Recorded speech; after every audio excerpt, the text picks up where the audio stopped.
Hello and welcome back to Nautilus Yacht Management for the South Pacific season 2026. Our first listing this season is sure to impress the serious offshore explorer out there. For the avid followers of sailing and cruising reviews, the Outbound 46 is probably one of the most renowned names for modern cruising yachts on the market. These boats are custom built, not production, and are on the opposite end of the spectrum from charter and coastal cruising yachts.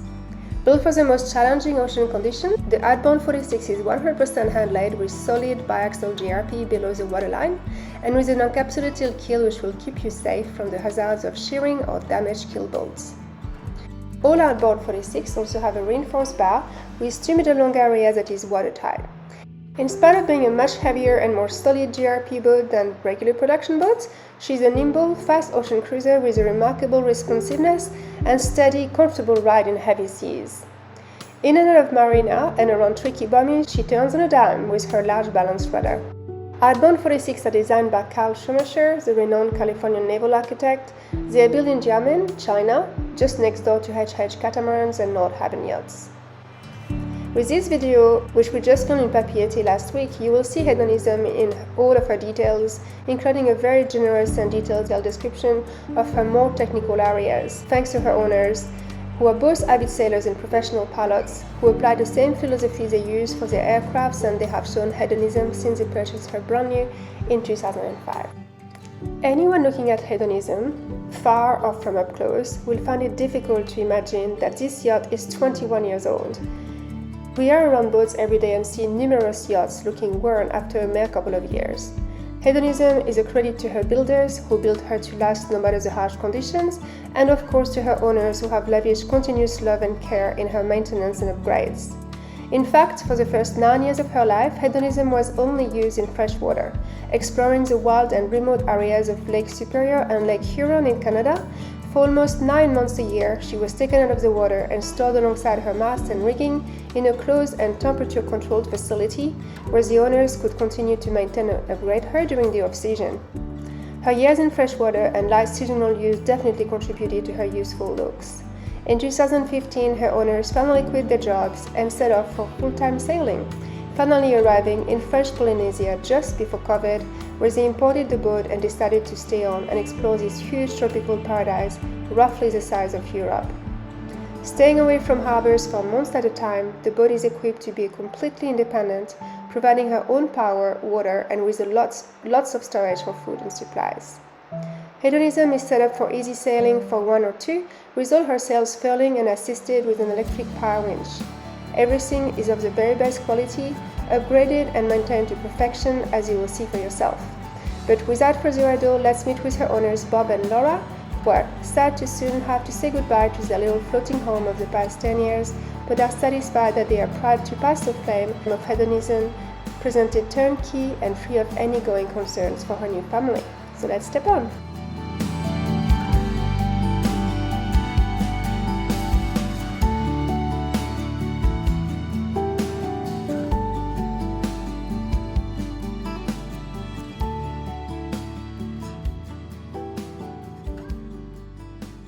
Welcome to Hedonism. Hedonism is here in Marina Taina in Papieti. We're trying to do all of this before it starts raining. Beautiful Outbound 46. It's the second time I'm able to work with an Outbound 46, and it's the 2 best times for me that I recall in 25 years in this industry. They are really exceptional boats and a real niche market. I mean, they're very, very hard to find, and they're even harder to get built at the moment. So if you're lucky enough to find one that's in really good condition, such as Hedonism, then it would be wonderful for someone to be able to grasp this opportunity. So Hedonism is an Outbound 46 from 2005 with the same owners from start. So we'll be able to meet with Rob and Laurie, who will tell you a lot more about the boat. So Rob, thank you very much, and Laurie, thank you very much for having me on board today. Good to have you here. Thank you very much. I couldn't be happier. Okay, so Outbound 46, so you both have done quite a bit of research. Before you bought the boat, you knew exactly what you wanted. Yeah, we were pretty particular. We used to have a Mirage 39-foot boat, which is really our first keel boat that we bought obviously before this boat. But we use that to kind of give us an idea of what we would want to go for long-term sailing, and we wanted the practical end of a boat, not so much the niceties, but one that we could easily trust across the ocean. This is it. Yes, it is. And I mean, the Outbound is one of the only modern design boats that has an encapsulated keel. And the way it's built, I mean, these days they mostly build boats for coastal sailing or charter demands. So it's all just molds, and I mean, it's this boat was 100% hand-laid biaxial, isn't it? Yes. Yeah. And it's a heavy boat, and because of that, we could be in some heavy weather, sailing along, and you step down to the salon, and it's like walking into a library. Wow, it really is. That is nice. Nice and quiet. And yeah. we have visitors come on board who have other monohulls, and even sit at an anchorage. They look at each other and go, "We're not bouncing like we were on our boat." So that's one of the big attributes of it. Yeah, proper offshore cruiser, and then the encapsulated keel means you don't have to worry about keel bolts and problems with that. Yes. That's right. And it gives you a nice deep bilge area to store things. That's right. Yeah. Which is one of the things about the Outbound that we found after looking at so many other production boats was that they use the space available, and rather than just have it just sitting there, they lots of closet space. I mean, it's unbelievable how much storage. So much storage is available. And you've all got the tankage is under the floor. That's right. Yeah. That's what keeps the weight low. That's and right. centered. Yeah, and you carry a lot. You carry almost 700 liters of water. Yes. That's right. And fuel. 180 gallons. What's that? Yeah, about 180 US gallons. We'll keep to gallons. 340 aside, so 680. Okay, yes, that's right. So plenty of range. And also on this boat, we'll have a look at it later, but you have this amazing, unique to Outbound design with that huge workshop that you can access from the cockpit and down below.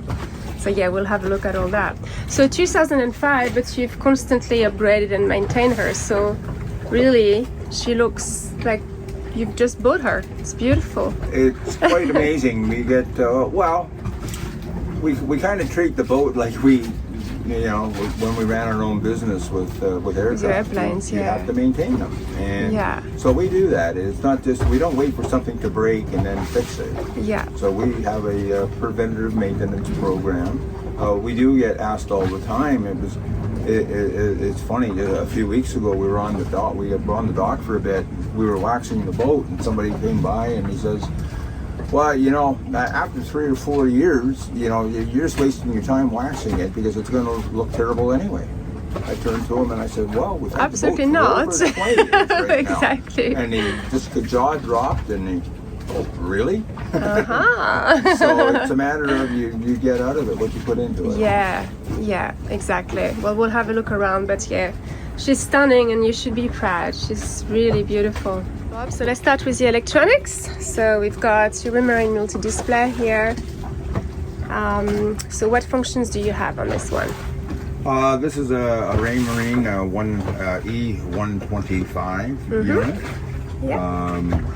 This was that is an NG, Raymarine NG unit. We upgraded all the electronics in 2014. Okay. And we continued to upgrade other electronics in the meantime as well. Okay. All of our instruments, which used to be the old ST60 instruments above the companionway, are mostly now the I-70S series. Yeah, I see. And on the far right, we left the ST60 depth there, but we can display depth on any one of these instruments now. That's right, yeah. And so we're quite happy with that. Yeah, so you have your AIS and radar on that as well? AIS is on, yeah. You can see the boats beside us there. Yeah. And the radar is also digital radar. We can just, it's easy to operate. So I can just put it on and back out. Oh, it's just taking a second. Okay. Oh, yes, it is. Yeah, so it's right now everything just we got a lot of stuff around us right now. Of course, yeah, and then there is this And it works thunderstorm well. activity over there. Quite frankly, I use it. We use our radar a lot. Okay, yeah. You know, and I talk to other boaters, and they not so much. But I'm used to using radar flying airplanes Yeah. for a living. Yeah. And well, we use it. We're coming into an anchorage at night. It's, you know, you see, oh, you might see one or two anchor lights, and you're watching the radar, and you count like, okay, there's 7 boats in the anchorage, and you can only see 2 of them. Yeah. So it's quite handy. Okay, so then you have your autopilot. Okay. Yeah, it's the Raymarine 400 series autopilots built in. I will say that the boat comes with a complete brand new spare autopilot, and that's including the heading sensor. It includes another display, another controller, Yeah. complete other Quadrants. linear drive, and the computer itself. Okay. So it's complete. Wow, okay. So there is something there redundant. That's great. Okay, so you've got your awesome system here with a wheel that you can tuck away over there. This is so good. And it's a nice big wheel that allows you to sit and look over there, which is very good. And then the cockpit, which is awesome, just opens and closes. It's very safe. And then this huge platform at the back. Huge platform. We have a swim. Pardon me. And we have a shower available here. Yep. And we have also added to the left of that is a freshwater outlet for a hose. Oh yes. Rinse things off. Yeah. We've got the steel on the transom, stainless steel transom we did. We did lots of kayaking. Oh yeah, okay. And getting into the kayaks and all that. So we ended up doing that. We've added the large 12-inch cleats that are out there as well. Oh yeah, that's very convenient. In addition to the normal factory ones. Yeah. And stern to on a dock, it's invaluable. And then that's another thing with Outbound is the super high lifelines, which make everything feel so 30 safe. inches high. Yeah. Versus a normal 24. Yeah, and that's that's so one of the safe. selling features for us on this Yeah. boat was that 1.25-inch tubing along the top rail. It's hollow. We run our many electrical lines through it, including like the side solar, which is quickly removable. But that actually runs down inside the rail and into the boat. So it's clean looking. Yeah. Yeah, it's very clean looking. There's no wire hanging around. And then this wonderful bimini, that's the work of art, with the hard bimini over there and your, not Lexan, with the... It's a polycarbonate. Yeah, polycarbonate. Yeah, it's Tough-Neck Marine 5. Yeah, this is just brilliant. Doesn't scratch, doesn't fade. And you're keeping it protected as well with this UV protection covers as well. And there's some panels you can remove. The window to look at the mast, the sails.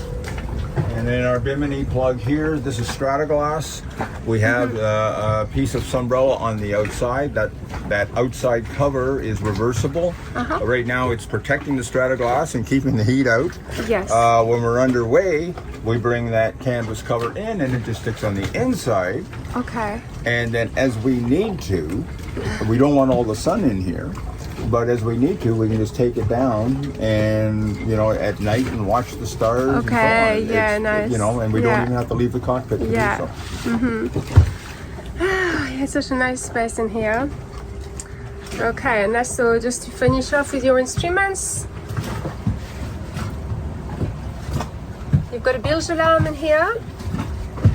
Yes, there's a bilge alarm on the left, high water alarm, plus there's a bilge counter.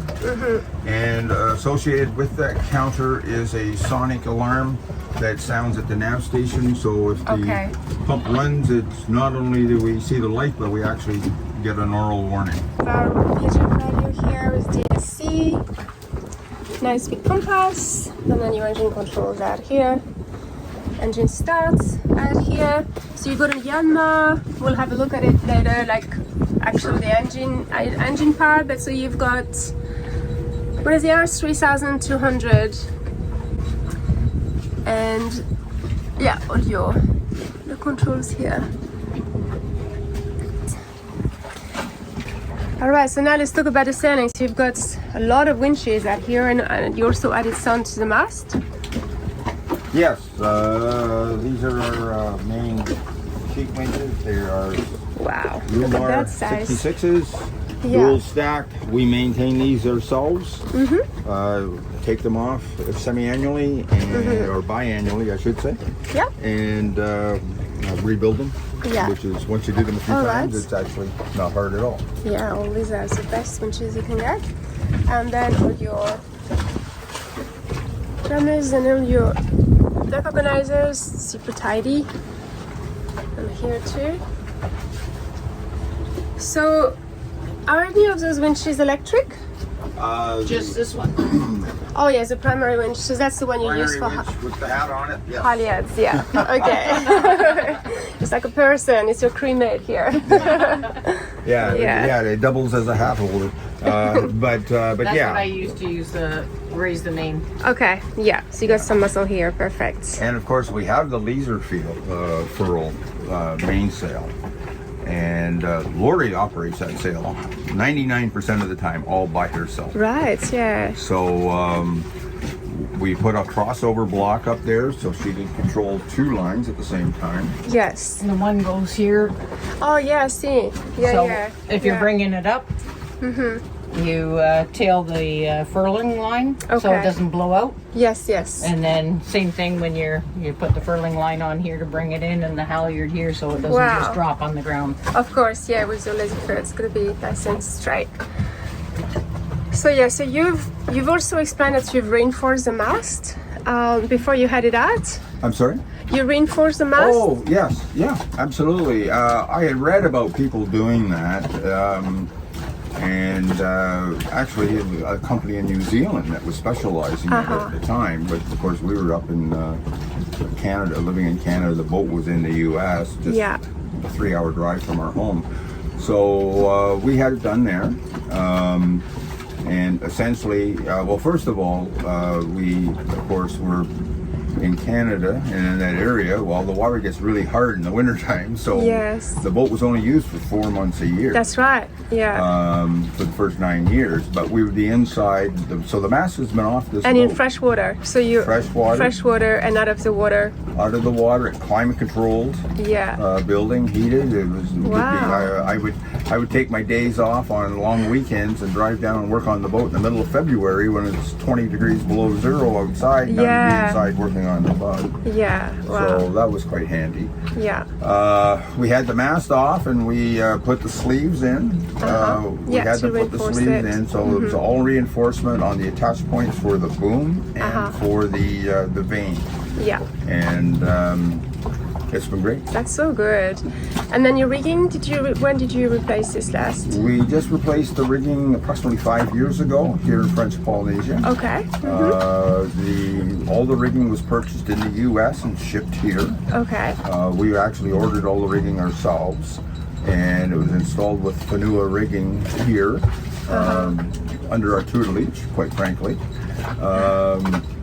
I don't trust anybody else working on the boat other than myself most of the time. But Yeah, Been yeah. for 9 years. yeah, Yes, that's true. We've had the mast off 9 times. Wow. So, Yeah.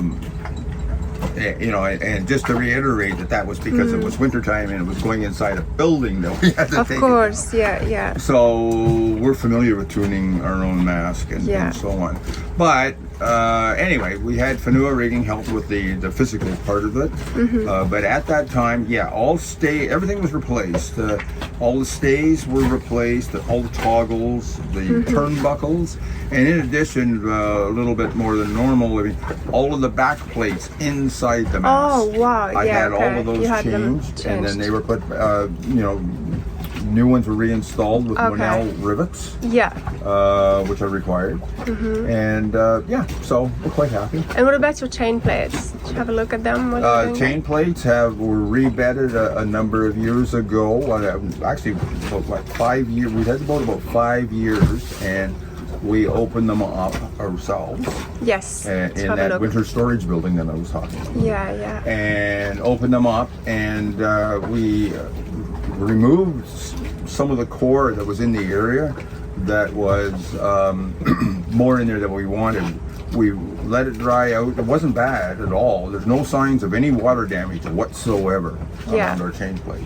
Yeah. But we took it all out and then we reinforced it with new epoxy. Okay. And then we resealed them with Life Seal.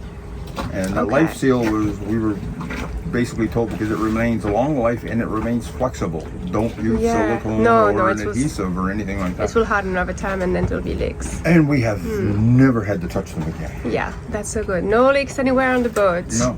Yeah, Bob, and I noticed that really like a lot of people ask me, hey, I'm really tall. How do I live here? And this is really high. Like, what is it? How high is this? Oh yeah, well I'm 6 feet tall. You're 6 feet, yeah. And that's the lowest spot that you're at. well, this is our custom built Dodger, and we had it manufactured by the Kiwi Build. Yes. And as you can see, it was made for me. Exactly, and then this is even higher at Yes. here. So that means also that when your dinghy is up on the very high davits, it doesn't obscure your view. No, that's right. You can see out underneath it. No problem. Yeah, that's great. Okay, so because it's too windy to go up on deck right now, I wanted to talk about a little bit. So all your awesome covers, you put everything covered, and then see the forward cabin has a really nice cross ventilation. And then you've got your beautiful door-eyed boxes out there, all these stainless steel doors, and then right at the top you've got a double anchor roller and a huge anchor. Yes.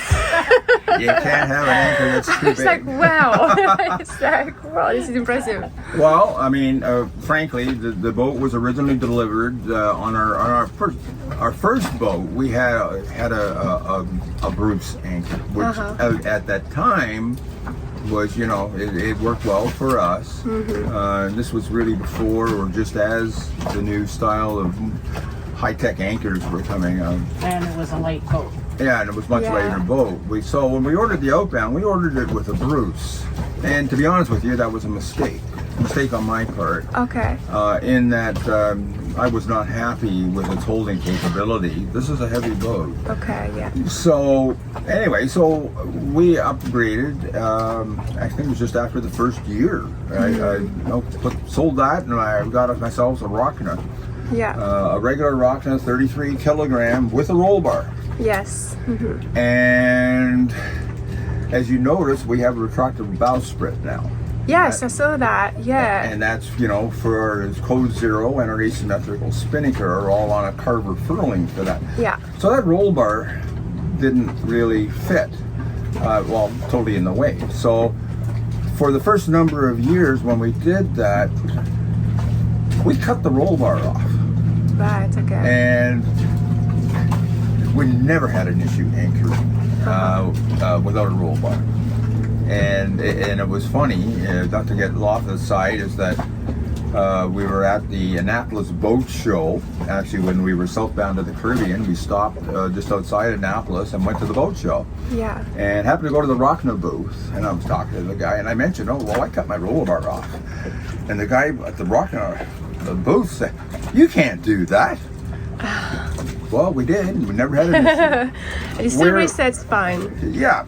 So it was fine. It was, so why did we change from that?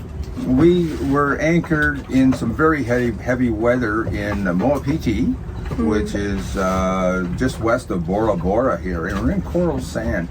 We didn't see under 45 knots for 3 days. Oh, God. And the Rockna held. But as the boat swang and we had wind shifts, constant wind shifts, we carried an anchor, like the person was an anchor watch the whole time during that. We slowly moved. And it's not like we lost our footing. It's just the coral sand is soft here. Yeah, right. You're not in clay or heavy mud. So, slowly. So we actually moved maybe 20, 30 feet in 24 hours. Yeah. Not a lot, but I don't want to move at all. Okay. So when I got back here, I ordered myself a Rockna Vulcan. Okay. 40 kilograms. Yeah. And not just the weight though, but it has, it's got a larger area on it. And Yeah. we've never budged this thing. Yeah, well, looks like it could hold a ship. It's gigantic. And I mean, with a boat of this weight, it doesn't matter. It doesn't compromise anything to have a heavier anchor. Oh, so- no.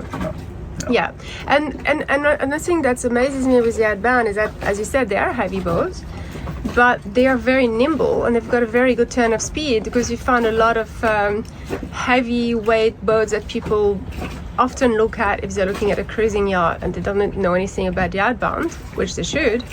They look at like Island Packet or this sort of thing, and they are unbelievably slow. So they'll in the right momentum and in the right direction, but I mean they're not very nimble, and this is so. This boat's fast, Yeah, very fast, especially when you take into consider its weight. It was designed by Carl Schumacher, yeah. and it is well. I mean, it all depends on sill trim and, of course, and your experience and how you're handling your boat. But we've been known to pass a few boats that were supposed to be faster than us. Right. Yes. And yeah. you know, we regularly do 8 knots. yeah, 8.5 knots. Yeah. You know, that's not our top speed, but we easily do that. We've never broken a 200-mile day. But when we were sailing from Bonaire to Panama, we did 196 miles one day. And we still have a little argument about that, because I wanted that 200-mile day, but we were straight downwind, and we ended up reefing over the evening. So we took a slow down. Well, yeah. But I mean, it's nice that you have a better the sensible thing to do anyway. Yeah, so it is. Yeah. Yeah. So anyway, we got close, but not quite. But yeah, we're quite good. And the boat points to the wind very well. Yes, that's right. Yeah. And it reverses also. It's got a very good maneuverability getting into a marina bar or something, because it's got the balanced rudder. So yeah, you reverse easily right on the spot. It reverses easily. We do not have a bow thruster on. Yeah, I was going to ask. Yeah. And because I've never felt I needed one. Okay. You know, I showed you today where I was in the marina. Yeah. They're just up until 2 days ago that we were in there. That's I backed all the way in. Even though the wind coming from across? Yeah. You back in, you just need to think about which way your prop walk is going to work. Oh, your prop walk, of course, every And boat. this boat, you can turn around almost in its own length using prop walk. And it's a huge rudder. It's very responsive. Yeah. Yes, yeah. Okay, so let's have a look at your navigation area. Yeah, I'm just going to turn this on until it hits. Okay. The VHF is off right now. Okay, yeah, that's But all right. that's a brand new. We just replaced that. Oh, okay. But you have an Iridium Go as well. Yeah, the Iridium Go is here with the Starlink. It's right now. I don't have an account. The boat does come with it. It has an external antenna on the arch. Yeah. We have a brand new spare battery for it. Oh yeah, because you have Starlink, so you don't actually need the. Well, that's right. But you want to have it as a backup.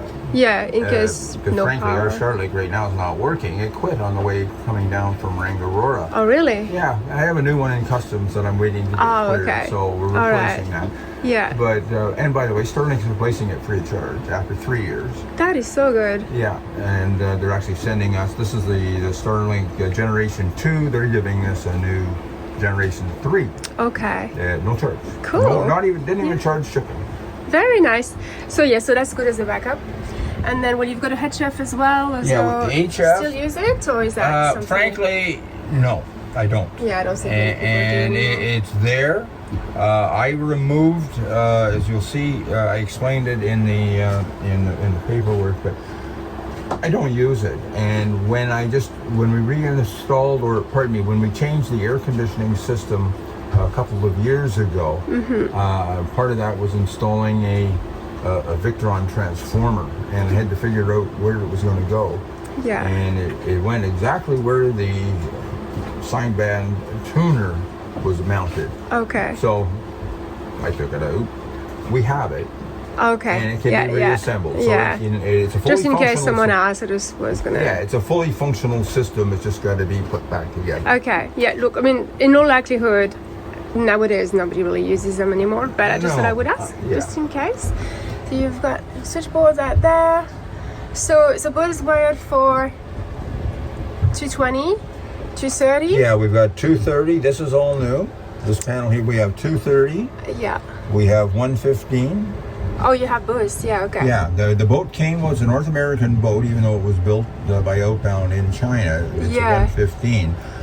We have a isolation transformer that splits, so we can go 230 in, it splits it, and we have 115 and 230 coming Okay, yeah. we also have the dedicated, which I just mentioned, transformer now, so we can go on 230. Our generator is 115, but that's not a problem now. We turn on a 230 transformer on the 115 panel, and it comes right up. Yeah. So you can operate the air conditioner and so on the generator with no issues. Sorry, just turn that off. Okay, and then out here we've got what else? Xantrex battery monitor. Yeah, this is for the MS2000, the main charger inverter. Okay. It's an MS2000. Yeah. It has 2,000 watt inverting capability. It'll take a spike to 3,000 and it charges at 100 amps. Okay. It's 60 hertz only. We have our wind generator, which we've had on the boat since new, and I would not be without it, even though we have a lot of solar. Yeah. What does it say? Minus 0 point something? Well, it's right now it's minus because it's actually going in, so that's normal. Okay. Yeah. Yeah. Okay. Yeah. This is all well labeled. This is for the Panda generator. Yeah. How many kilowatts generator? It's a 4,200 watt generator. So 4.2 kilowatts. And that lives over there. I can see. Yeah. And it's right here. Actually, we might just go and have a look in this. Sure. Storage. And here comes the magic.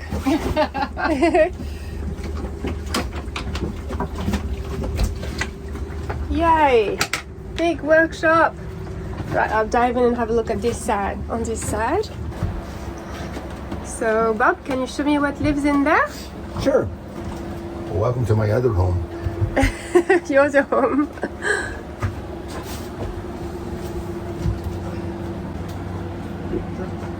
Okay. So, here we are in the amazing workshop. So you've got your generator here. 4,200 watt generator. This is our water maker, 30 gallon an hour water maker. Yeah. AC driven motor here, 1 horsepower, and we have the feed pump is actually under the floor, adjacent to the seacock. And that's of course DC.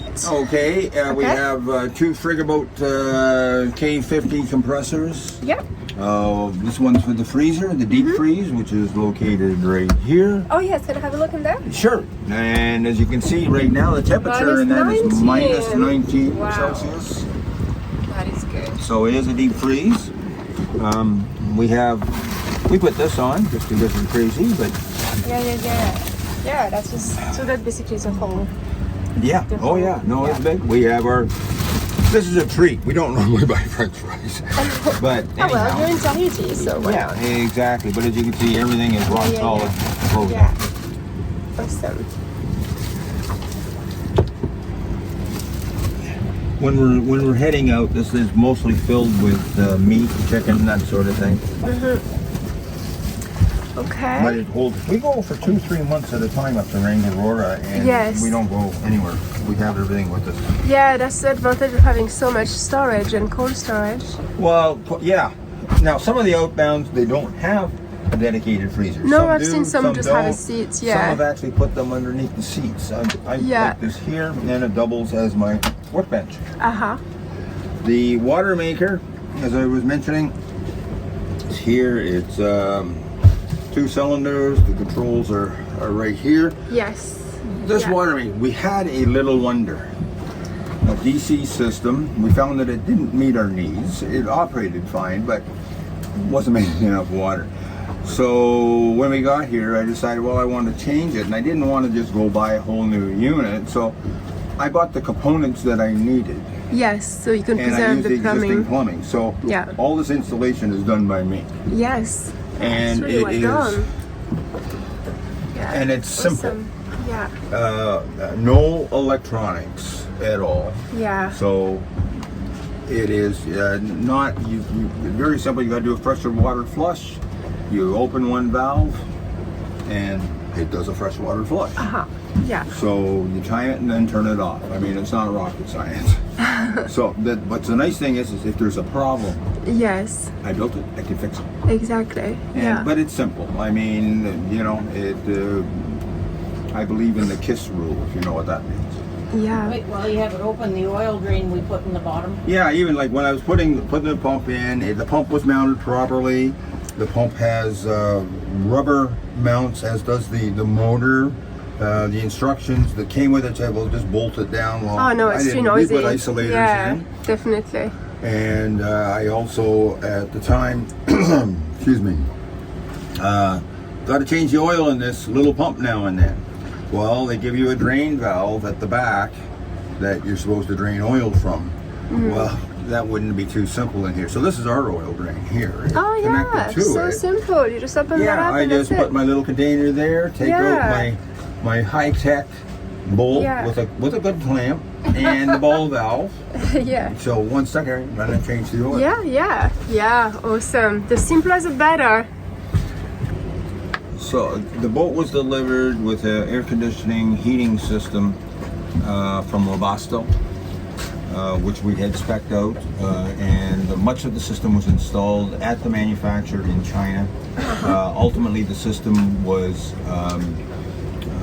commissioned in the U.S. by Webasto factory techs who came. The system was installed with dual 12,500 BTU water chillers and an ST90 diesel heater, which is located just behind the wall, which you can't see right now. And it works great. And the water chillers are reverse cycle. Okay. So it's a hydronic system that goes through the whole boat. Oh, yeah, just yeah. water lines through. Yeah. And so you don't have big air ducts running everywhere. Okay. But after quite a long period of time, the chillers themselves were acting up, so we replaced both of them just 2 years ago. Not even 2 years ago. We put in a single 20,000 BTU water chiller from Webasto again. Yeah. And so that's brand new. It is, we never use it unless we're on a dock. There's really no need. At the same time we did that, we changed out the pump. So I don't, because I haven't seen that before, to be honest. I mean, air conditioning, I saw it was gas. Oh, no. Isn't it? Well, there's a gas in here. Oh yeah, okay.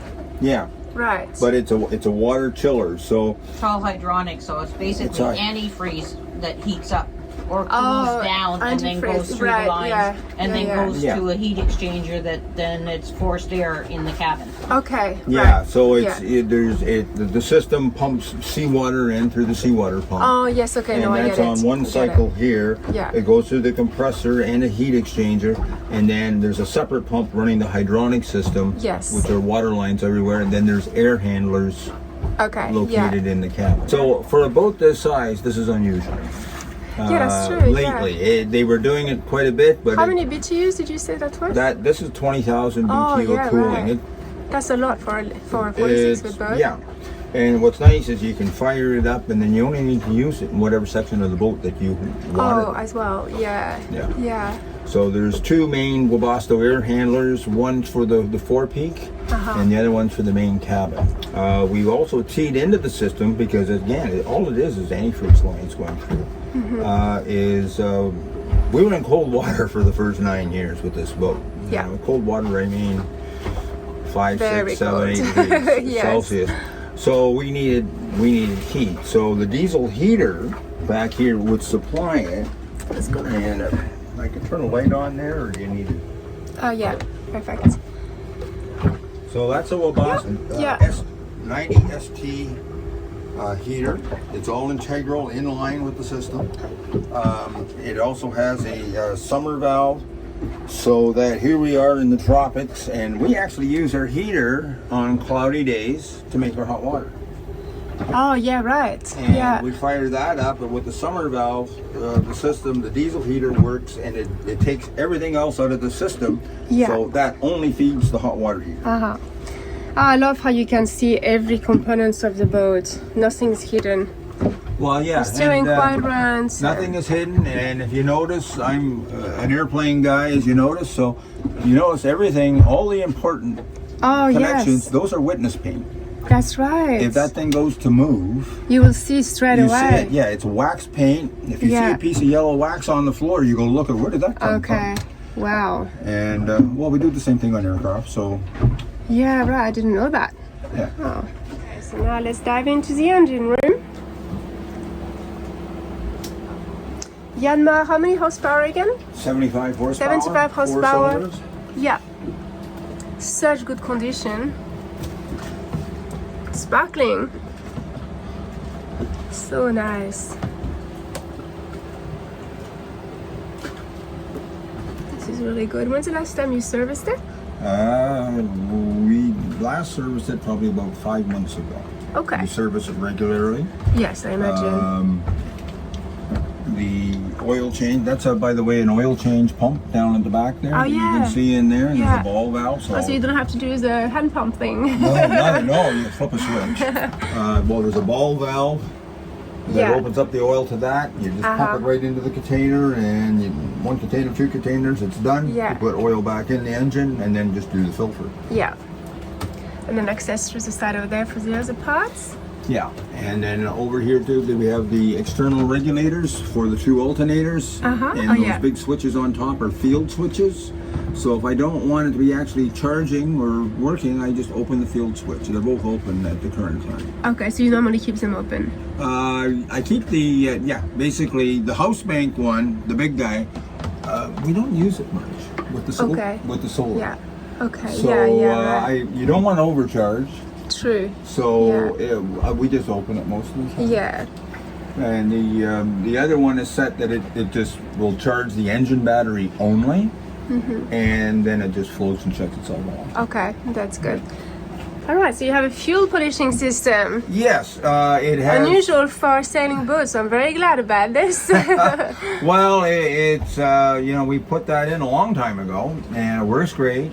We have dual Raycor filters located just beside the water maker. And when we go to decide when we want to polish fuel, we actually switch one of those to a 2-micron filter. Right. Okay. And then we have a dedicated pump under the floor, and all we have to do is throw the valve here, the 3-way valve, so it bypasses the engine. Yeah. Turn on the pump, and we leave it for like 8 hours. Usually, if we come in after a rough sail, we'll just flip on and just let it run through the polisher for 8 hours. Nice and clean the fuel. Then we switch tank, and then with another 8 hours on the other tank. Yeah. And our diesel always looks like clear cheap. Perfect. Yeah. Oh, well done. Okay, so just mentioning that, so you've got your water, Hydronic air conditioning, and on top of it, rather than waste all the heat generated by the motor if you're in a cold climate, you have installed a system that recycles this heat from the engines through the boat. So that's so good, because why waste that heat? Well, otherwise you're wasting the heat. So that system just required the heat exchanger, which is very basic to do, plumbed into the system. It also we added an extra Webasto boost pump for the system. Okay. And because we need something to move that circulate through the boat. Right? Yes. Because if I'm not using the diesel heater, I don't need it if I'm just motoring. Of course, then that will actually heat out everything. Right. So we actually have, the small reel heaters. I come in and, here's our heater outlet here. Okay, yeah. Little outlet here, and I see they're also that. located throughout the cabin. Yeah.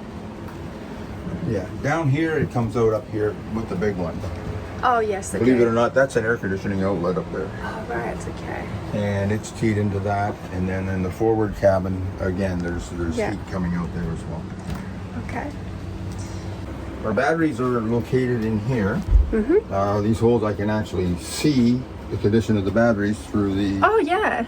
Yeah. Now, to be honest with you, I drilled those holes when we did the first did the installation. I can't see through this camera, but I can see but now I trust the batteries. They've been on board for years now. So I have a Victron battery monitor at the nav station, which is telling me the same thing about it. Awesome. each of those battery packs is 400 amp hours. So we have 800 amp hours of battery. Care was taken to provide, first of all, that they are secure. Absolutely, yeah. And that we have spacers between so they get to breathe. So, you know. Yeah, that's right. Yeah, you need that with lithium. You need the air going through. And all the Very wiring. well done. Yeah. And then beside that, we go. This is our MS2000 inverter in here. And you know, that's the shunt for the battery monitor is over there. We have a continuous duty fan because you worry about heat on everything when it's high charge rates, if need be. So you see a little light on down here, but all that is a continuous duty fan that's in here, and it actually just keeps mild air. It comes in here, goes across everything and back out, so to keep it, you know, a good temperature. The MS2000, we've had that on the boat since new. About 2 years ago, I took it out, reassembled it. I took it apart because there's no user parts. But frankly, all I did was change the fans.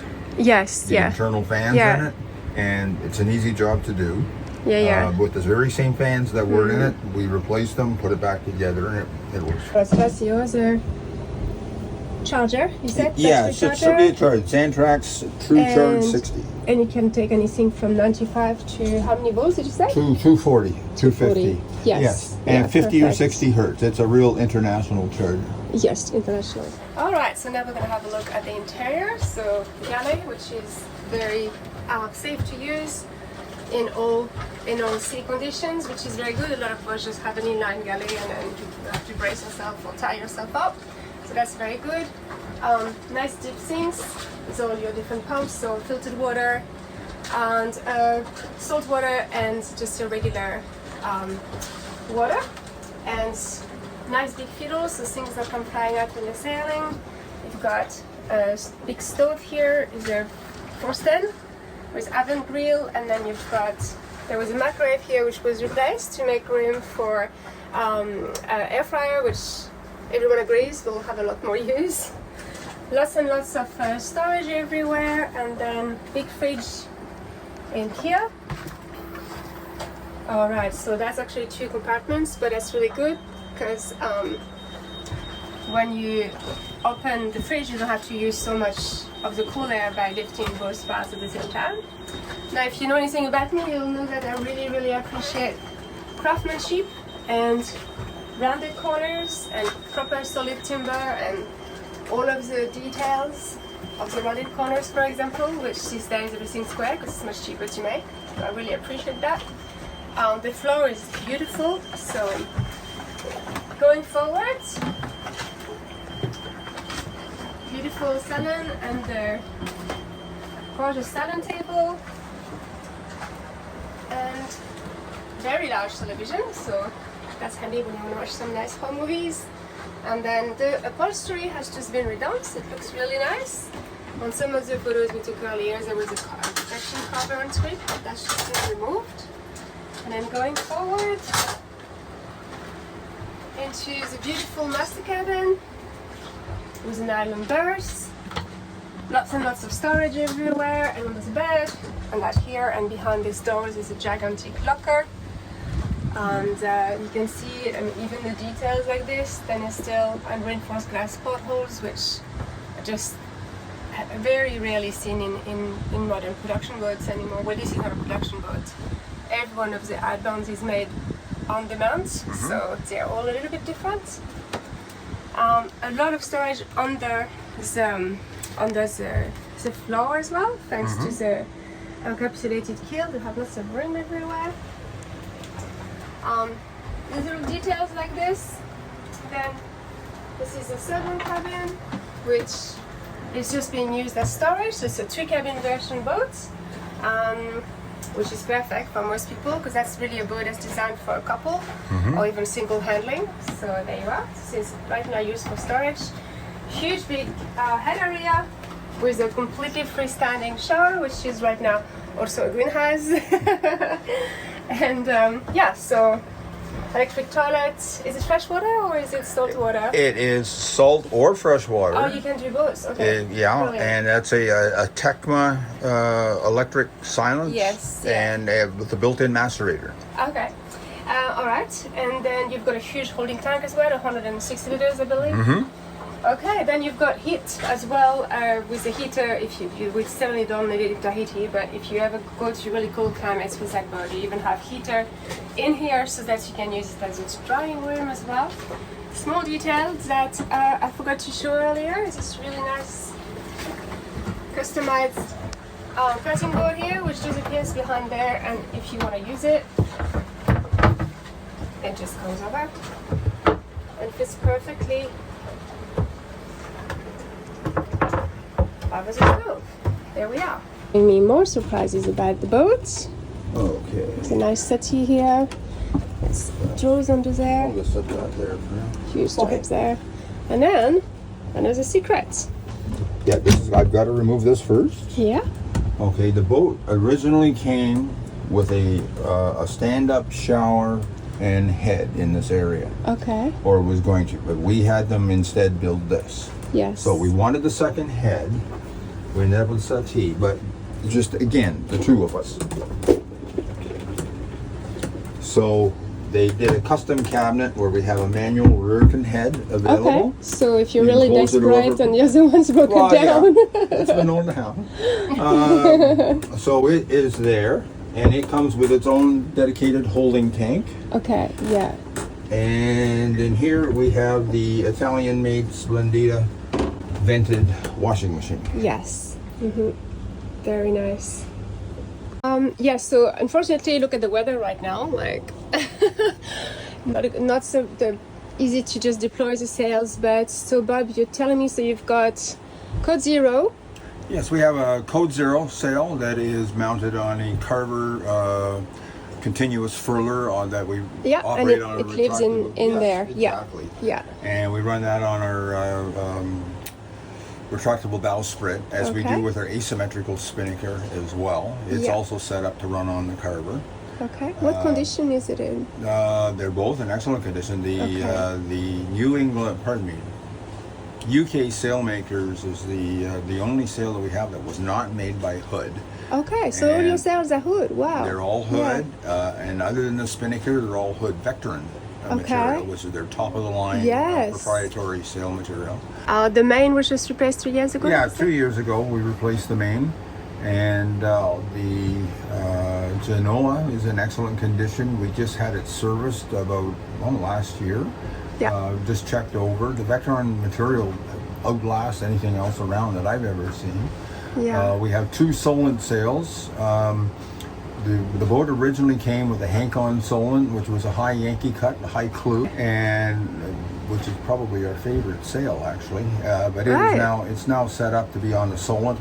We changed that so that it's on a Harkin on the furler. Yeah. And we got a larger working jib Solent that we also have. It's under the bed there right now.